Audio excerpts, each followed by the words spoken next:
If you're anything like me, you are a big vision storyteller who'd love to see your idea for a story turned into a big blockbuster movie, but it's not going to happen like me because Hollywood is, well, we won't get into that.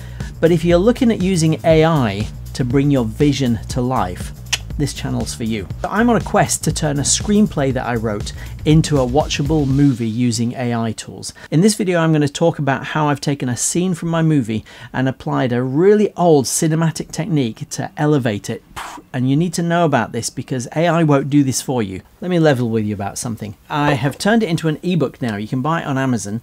And I need to start selling this thing. I need to start making some money. I can't wait until AI catches up to the point where I can turn this into a watchable movie. I need to start making some money now. Why?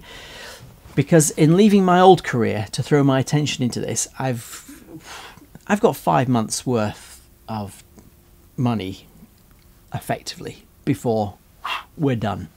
And I got to get a real job, and all of this AI stuff I'll shelved again, and my dreams of making my movie shelved again. My little family and I, we're a family of 5 living in a 2-bedroom apartment. This magnificent little studio setup, it actually looks like this. This is our home. This is actually what it looks like. Let me show you what's going on around here, and I'll give you a bit of a clue. So this is our bedroom, corner of the room. This is where the baby sleeps. My lovely wife. This is us. Hey. And this is our home with our family of 5 2-bedroom home. So our living room, which is a mess because it's a school summer holidays. We have a tumble dryer here in the corner. This is our laundry corner. The curtain that we can pull across when we don't want it to look quite so, it gets tidier than that. And then this is all my filming gear. As a commercial filmmaker, I have gear. So my charging station, there's all the gear that I keep there. It goes on. We've got a pat testing guy checking stuff out today. Kitchen. So girls' bedroom, bunk beds, of course, lots of shelving. We have to squeeze everything in here. Now we're really privileged. I'm not moaning, I'm not complaining. We have lots and lots of all kinds of privileges. The great thing about a 2-bedroom apartment is we are living within our means. We're not in debt, but we're really close to the bone, and we haven't a hope at this stage of ever being able to have a home of our own. I'm 53 years old, I'm almost 54, and we are still renting. I have no pension plans. We're in financial trouble, not because we've got a lot of debt, but because the future is looking grim unless I can figure out a way of making some money. Corporate video production was never going to buy us a house. I needed to make a change and find a way of doing something to buy a home of our own, a family home. Anyway, some other time I'll tell you more about our lives, but if you want to go and check it out, we have a family channel and we've made some family content about our crazy lives, and you can link that here if you're really interested in the backstory of what's going on. This is my little spot. This is it. This is what it looks like.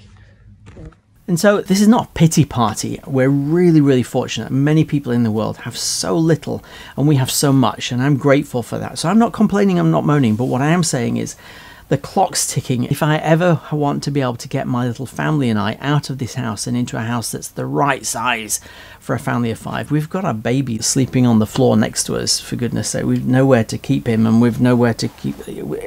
Anyway, blah, blah, blah, blah, blah, blah. This story has to start making me some money. So I figured that the opening scene from my movie could potentially be a great advert.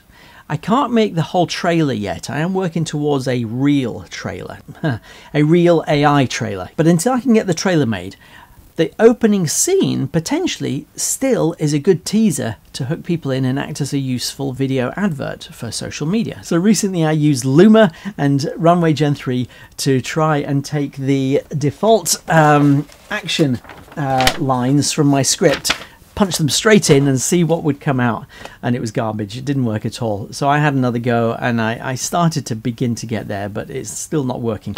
The opening scene, by the way, is basically a fly-through of London because it's an establishing scene, an establishing shot. An opening scene, by the way, just like an establishing shot, serves two major purposes. One, to let you know the time and the location of the story that you're about to be drawn into. Also the mood, the tone, the feel, the vibe of the movie.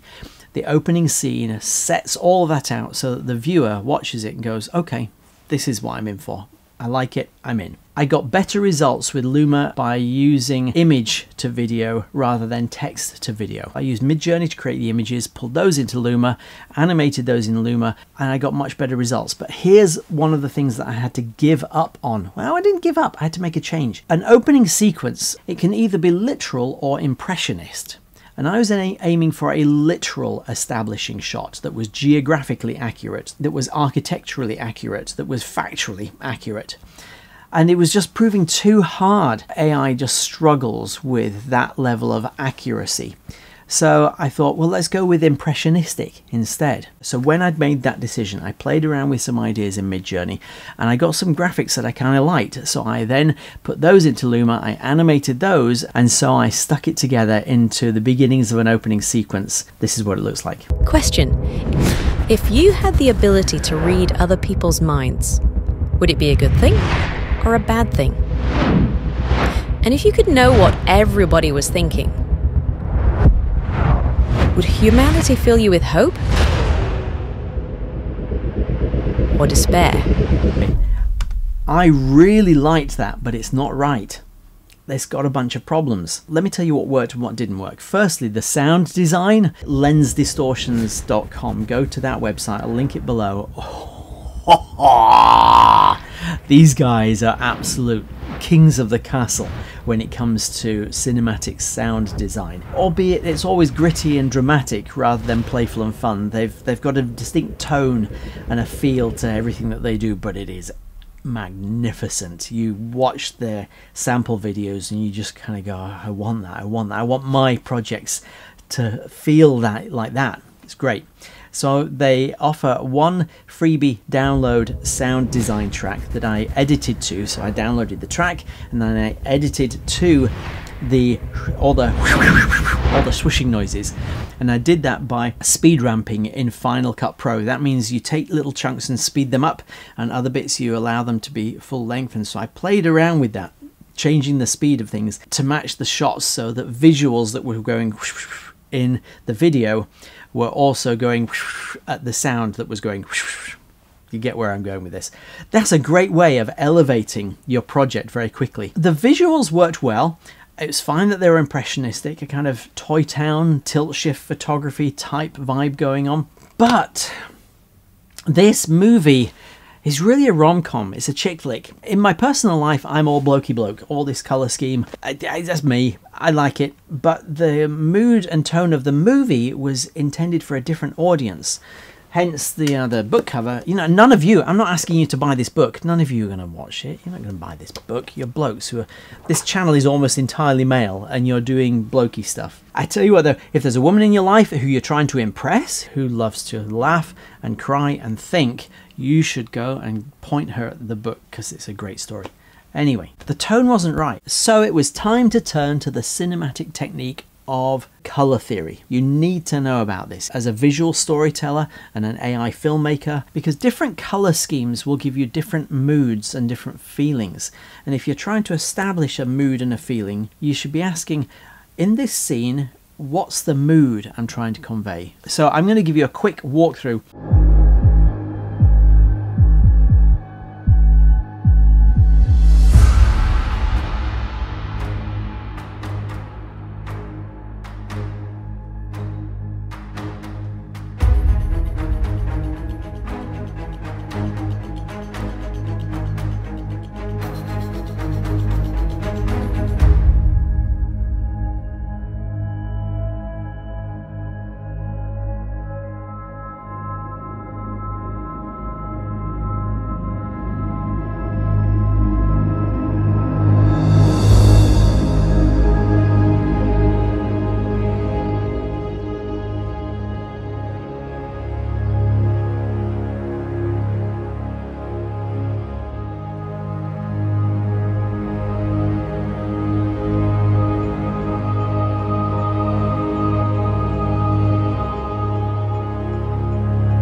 So I went through that and realized that I needed to be looking at colors in the pink, playful, happy, innocent, feminine area of the color wheel. Later on there'll be some green for magical stuff, and purple, which is another dominant color for mystery and magical stuff, and there'll be black used at the right times in the right places. But I'll be doing this scene by scene by scene, asking what's the emotional tone here. Let me play the trailer. This is now how it's looking, and I'm much happier with this.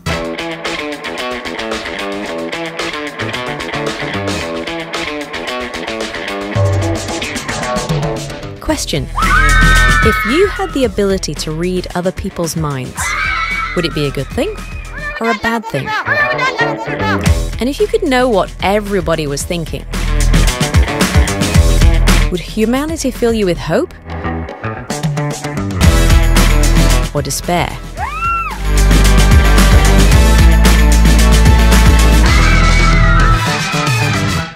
So since I decided to use animation type techniques for the opening sequence, I need to transition into a photorealistic real world shot at some point. And so I will use video to video to have my opening shot, or the transitional shot, go from a claymation style, animation style version into a real world photorealistic version, kind of like this. Now it's feeling like the kind of movie that is going to be playful, fun, and innocent. It's gritty, don't get me wrong, there's some depth to this story. I don't want it to be cliched either, I want it to be original. So I'm going to try using it in social media adverts. Let's see how it goes.